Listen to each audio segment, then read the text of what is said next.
C'est l'heure du journal de l'Afrique, soyez les bienvenus sur France 24. À la une ce soir, le groupe français Total Energy devant la justice, poursuivi par plusieurs ONG pour son méga projet pétrolier en Ouganda et en Tanzanie. C'est l'impact dévastateur sur l'environnement et les populations qui lui est principalement pointé du doigt. Reportage à suivre. L'Ouganda semble en finir avec l'épidémie d'Ebola. Les mesures prises pour freiner le virus semblent porter leurs fruits. Notre correspondant s'est rendu dans un centre de santé de la capitale ougandaise aux côtés des soignants en première ligne. Reportage. Et puis à la fin de ce journal, nous vous emmènerons à la rencontre de l'artiste congolaise Géraldine Tobé. Elle expose à Bruxelles. Sa peinture avec le feu exorcise un passé colonial encore vif. Reportage à la fin de ce journal.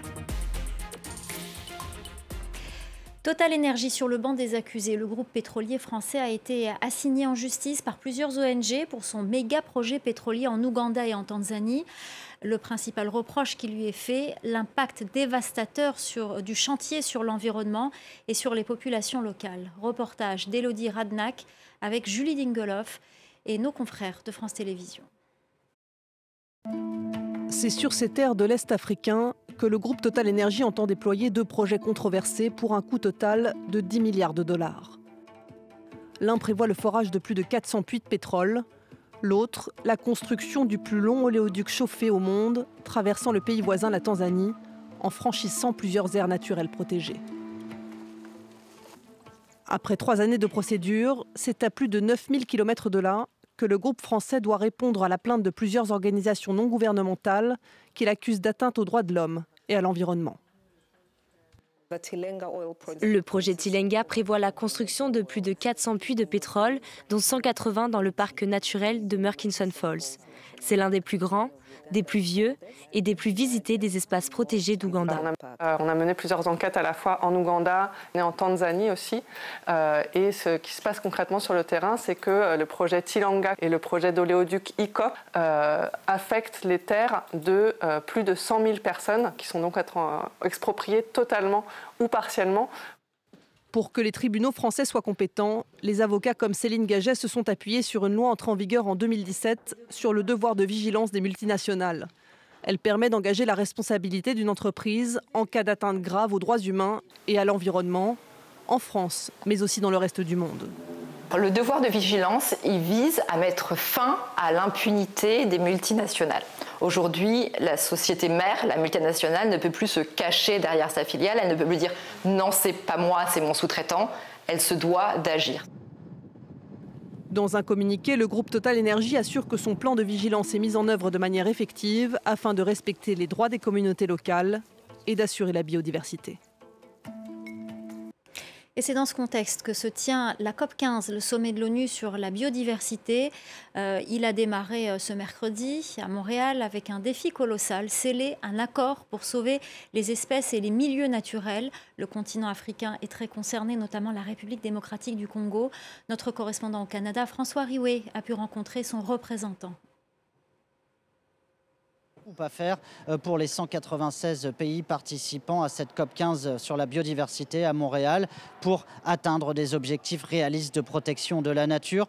Parmi ces délégations, les délégations africaines très inquiètes sur le sort de la biodiversité sur le continent africain, depuis la région des Grands Lacs dans le bassin du Congo, mais jusqu'aux forêts de Guinée en Afrique de l'Ouest. Nous avons rencontré le représentant de la délégation de la RDC, Joseph Monga, pour qui la protection de la biodiversité passe avant tout par la sécurité des populations locales. On l'écoute. Nos frères et sœurs sont abandonnés. Il y a la tuerie chez nous au Congo.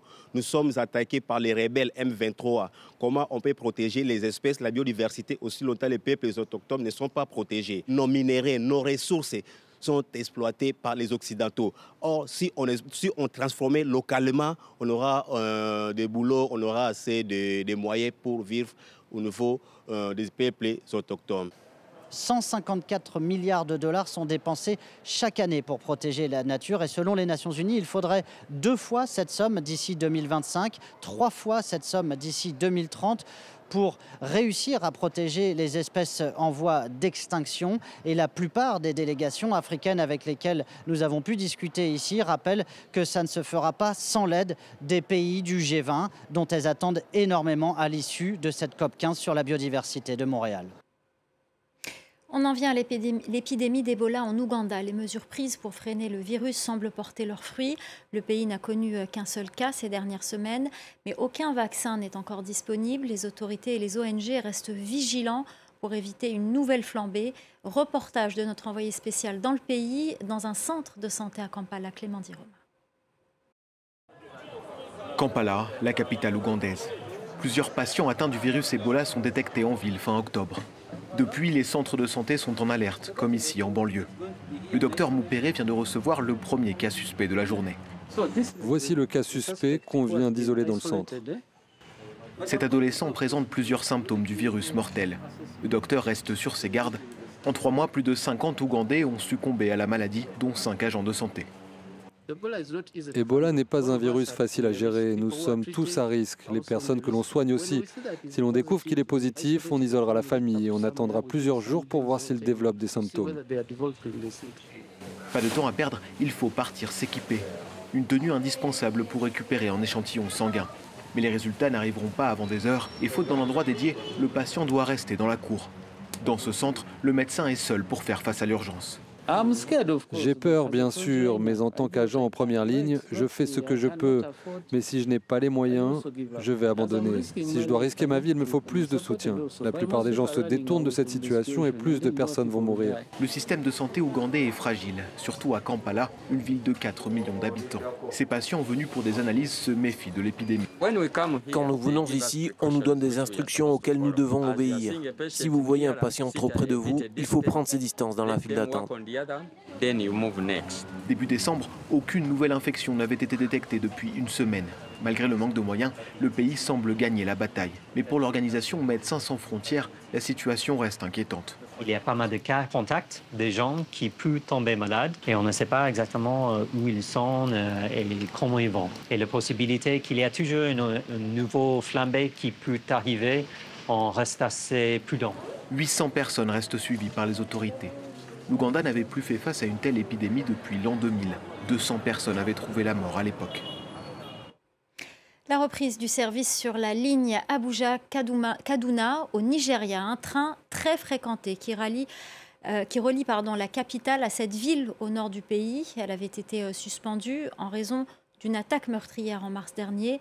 Des hommes armés avaient tué plusieurs passagers et pris en otage des dizaines d'autres. Caroline Lambolé.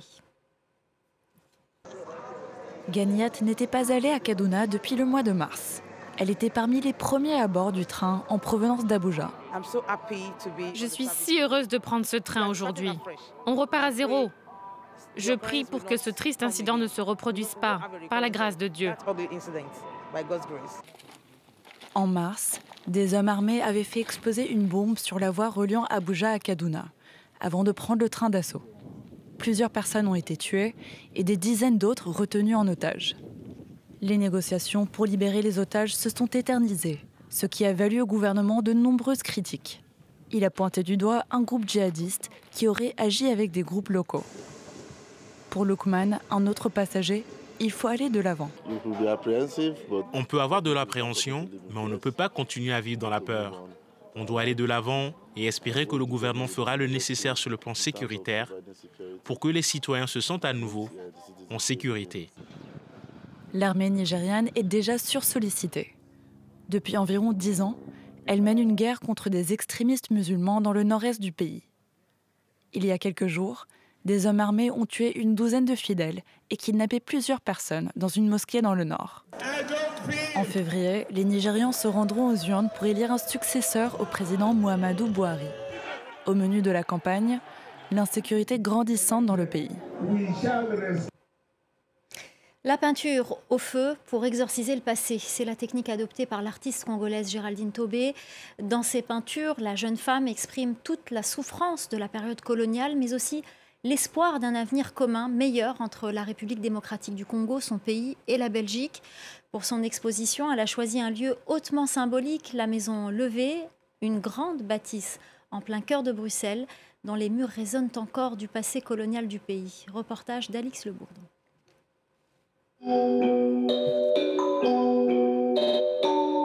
Sombre, inquiétant pour certains, ces visages semblent revenir de l'au-delà. comme les fantômes du passé qui viendraient hanter cette ancienne bâtisse coloniale. Mais quand cette artiste congolaise a décidé d'exposer ici, en plein cœur de Bruxelles, elle avait une autre idée en tête. Faire cette exposition dans ces bâtiments chargés historiquement, ça prouve qu'il y a un travail qui est en train de se faire. Pour moi, c'est une façon aussi de lier, au fait, le Congolais et la Belgique. Pourtant, il y a des décennies, ces murs servaient de comptoir commercial à une entreprise de savon qui importait de l'huile de palme du Congo. Ce bâtiment est un symbole d'une espèce d'exploitation de tout un pays. Bon, maintenant, nous voyons quelqu'un, une très bonne artiste de la jeune génération, qui en quelque sorte dépasse toute cette histoire. Transformer une blessure en richesse, Géraldine l'a appris très jeune. Elle se souvient encore avoir subi des exorcismes par le feu, car elle était accusée d'être une enfant sorcier. Quand je me suis mis à travailler, à peindre avec de la fumée, c'est là où je me suis rendu compte que cette fumée n'était rien d'autre qu'une partie de ma vie que j'avais récupérée. Aujourd'hui, la fumée permet à Géraldine d'exprimer une large palette de thèmes, comme cette peinture, une allégorie de l'extrême violence qui traverse la société congolaise. Si vous regardez attentivement, vous verrez que cet homme, il est beaucoup plus fort que l'autre. En réalité, l'autre ici, il ne sait pas faire face à cet homme, mais lui, il s'acharne tellement à les démolir. D'ici quelques semaines, la jeune artiste reprendra la direction de Kinshasa, sans doute heureuse d'avoir fait vivre en plein Bruxelles l'âme de ses ancêtres. Voilà, c'est la fin du Journal de l'Afrique. Restez avec nous, l'info continue sur France 24.